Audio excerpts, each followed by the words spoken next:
के साथ ज्योति कनौजिया और आप देख रहे हैं क्राइम 24 आवर्स। आइए नजर डालते हैं दिन भर की बड़ी खबरों की ओर। उमेश पाल हत्याकांड की साजिश रचने का आरोपी माफिया अतीक अहमद भले ही मीडिया के सामने कुछ भी कहे, लेकिन उसे गुजरात से उत्तर प्रदेश के प्रयागराज लाने के दौरान अपने एनकाउंटर का डर जरूर सता रहा। शायद यही वजह है कि उसके परिवार की एक कार उसके काफिले के पीछे पीछे चल रही है।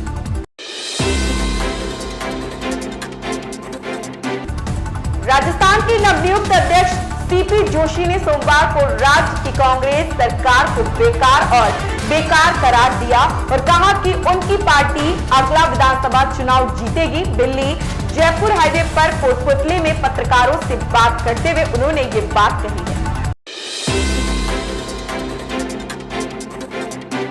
उमेश पाल हत्याकांड के आरोपी गैंगस्टर अतीक अहमद को लेकर यूपी एसटीएफ की टीम ने बीती रात डूंगरपुर बॉर्डर से राजस्थान में प्रवेश किया। इसके बाद भारी सुरक्षा के बीच टीम उदयपुर की ओर निकल गई। यूपी पुलिस अतीक अहमद को प्रयागराज तक लेकर जा रही है। राजस्थान के मुख्यमंत्री अशोक गहलोत ने नीरव मोदी और ललित मोदी पर राहुल गांधी के बयानों का जिक्र करते हुए कहा कि क्या नीरव मोदी और ललित मोदी ओबीसी हैं। उन्होंने कहा कि बीजेपी एक कम्युनिटी को भड़का रही है, जबकि कांग्रेस ने ओबीसी को बहुत कुछ दिया है। राजस्थान प्रदेश कांग्रेस कमेटी के अध्यक्ष गोविंद सिंह डोटासरा, राजस्थान प्रभारी सुखजिंदर सिंह रंधावा और मुख्यमंत्री अशोक गहलोत संभाग स्तरीय संगठनात्मक बैठकों करने के लिए प्रदेश में 4 दिवसीय दौरा करेंगे। मौसम विभाग ने रविवार को पूर्वी राजस्थान के 6 जिलों में बारिश के आसार बताए हैं, जबकि प्रदेश के ज्यादातर भागों में अगले 2 दिन मौसम मुख्य रूप से शुष्क रहेगा और तापमान में 2 से 3 डिग्री सेल्सियस बढ़ोतरी होने की संभावना है। उप मुख्यमंत्री केशव प्रसाद मौर्य ने सपा प्रमुख अखिलेश यादव पर तंज कसा है। केशव ने ट्वीट कर कहा कि हत्या, अपहरण सहित अनेक गंभीर अपराधों में वांछित अतीक अहमद और अशरफ के मामले में कानून अपना काम कर रही है और करेगी।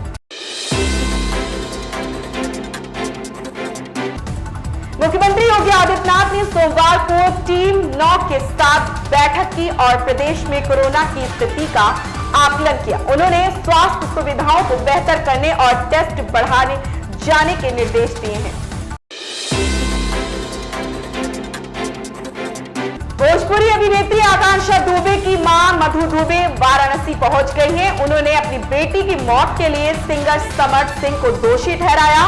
मधु दुबे का आरोप है कि समर सिंह ने अपने भाई के साथ मिलकर आकांक्षा की हत्या की है।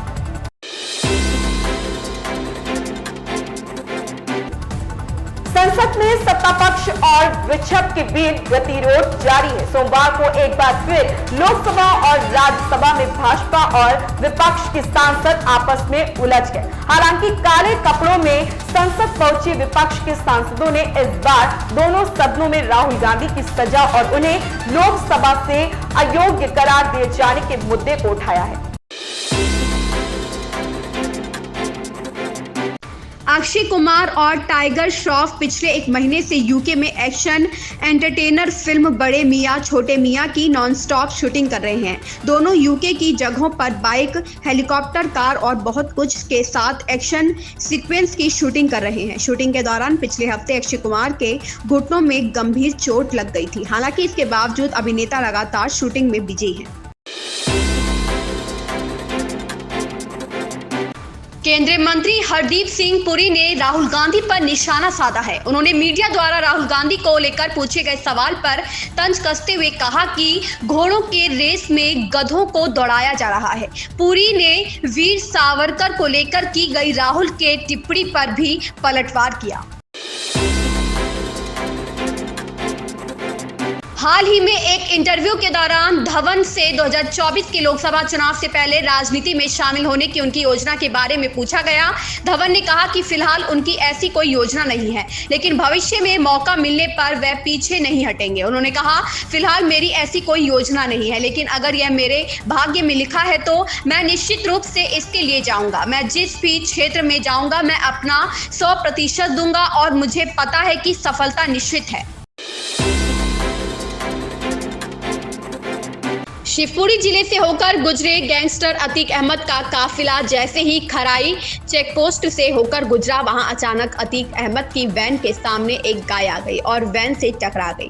हादसे में गाय की मौके पर ही दर्दनाक मौत हो गई। हालांकि वैन पलटने से बच गई। उसके बाद पूरे काफिले को कुछ देर के लिए रोका गया और फिर काफिला यूपी के प्रयागराज के लिए रवाना हुआ।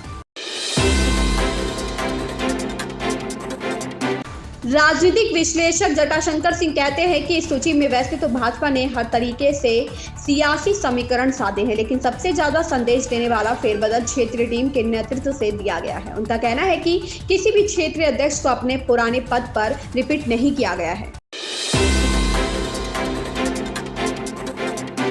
इसरो के अध्यक्ष एस सोमनाथ ने कहा कि इस रॉकेट LVM-3-M3 में S-200 मोटर्स भी हैं, जिन्हें बड़े वे मार्जिन और विशेषताओं के साथ डिजाइन किया गया। यह गगनयान कॉन्फ़िगरेशन के अनुकूल है। भाजपा के IT प्रकोष्ठ के मुखिया अमित मालवीय ने ट्वीट कर प्रियंका गांधी को घेरा। उन्होंने कहा कि राहुल गांधी के किसी भी चुनावी हलफनामे में हार्वर्ड की डिग्री का जिक्र नहीं है। प्रियंका गांधी लोकसभा की सदस्यता से अयोग्य करार दिए गए अपने भाई की तरह ही झूठ बोल रही है।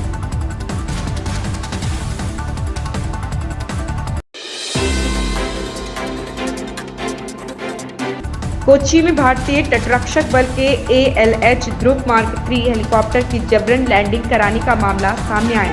रिपोर्ट्स के अनुसार ये घटना तक की है जब बल के पायलट हेलीकॉप्टर का परीक्षण कर रहे थे। चॉपर करीब 25 फीट की ऊंचाई पर था, तभी उसे जबरन लैंडिंग करनी पड़ी। ICG ALH ध्रुव बेड़े के संचालन को फिर से शुरू करने की दिशा में काम कर रहा।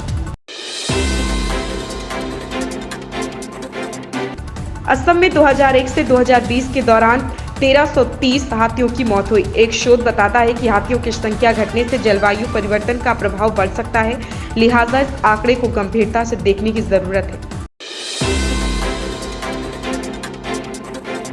सपा अध्यक्ष अखिलेश यादव ने रविवार को प्रेस कॉन्फ्रेंस में कहा कि मुख्यमंत्री योगी आदित्यनाथ ने अपने मंत्री को पहले से ही बता दिया होगा कि माफिया अतीक अहमद की गाड़ी कहां पलटेगी। उन्होंने कहा कि अगर आप गूगल और अमेरिका की मदद लीजिए तो आपको पता चल जाएगा कि कार कहां पलटी थी।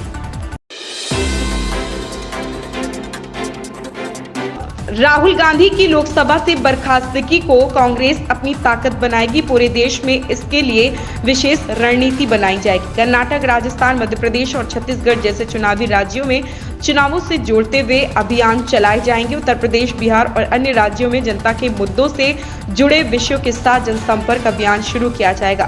कांग्रेस नेता जयराम रमेश ने भी इसके संकेत दिए हैं। पार्टी को उम्मीद है कि इससे जमीनी स्तर पर उसका लोगों से जुड़ाव होगा और उससे इसका लाभ मिलेगा।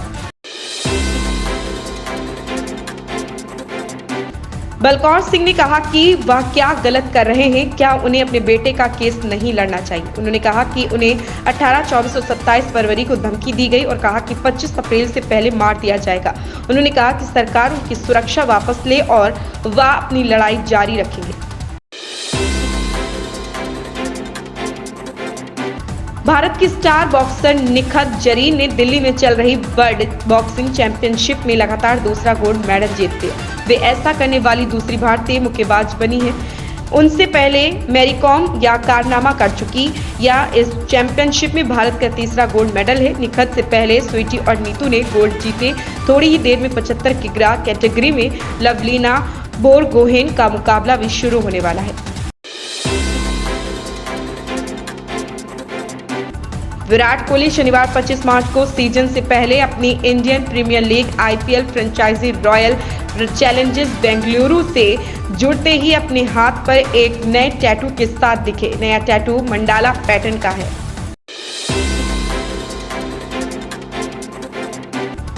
रूस यूक्रेन जंग के बीच रूसी राष्ट्रपति व्लादिमीर पुतिन ने बड़ा ऐलान किया। पुतिन ने कहा कि वो बेलारूस में टैक्टिकल न्यूक्लियर वेपन तैनात करेंगे। पश्चिमी देशों के साथ बढ़ते तनाव के बीच पुतिन ने नाटो को यूक्रेन को हथियार सप्लाई करने को लेकर वार्निंग दी है। पुतिन ने कहा, मेरा ये फैसला न्यूक्लियर ट्रीटी का उल्लंघन नहीं करता। अमेरिका ने भी देशों में अपने न्यूक्लियर वेपन तैनात कर रखे और हम भी अब ऐसा ही करेंगे।